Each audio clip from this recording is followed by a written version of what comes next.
They are the champions, Miss Marvel's friends.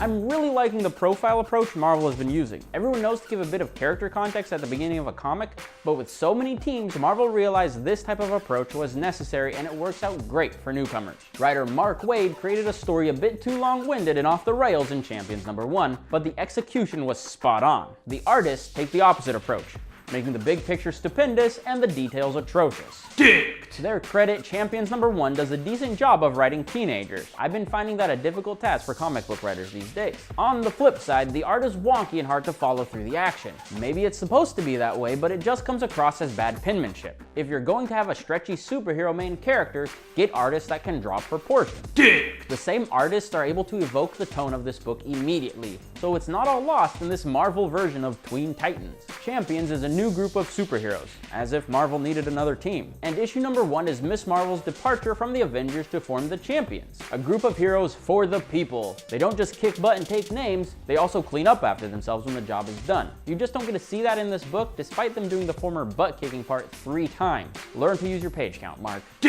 Then this book takes a turn for the dark side, and the perfect book for teenagers gets very adult, as the newly formed Champions stop the mad clown's attempt at sex trafficking. Really, Marvel? I feel like it'd be awkward to say dick here. Champions #1 gets a 6 on the Richter scale because the one-panel flashbacks are a perfect remedy for the typical asterisk, read this title, #that, placed by the editor for exposition. Rip out the last third of this book, and it's the perfect stocking stuffer to get your niece or nephew into comics. There's a lot of good in this book, and just enough bad to bring it down. And like all good tween comics, we had to end with a hashtag.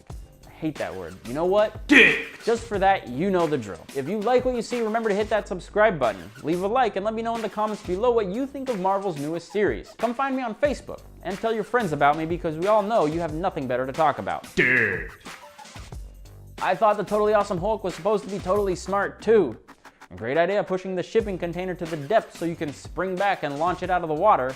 Too bad the pressure difference would have killed everyone in there. Think it through, Cho.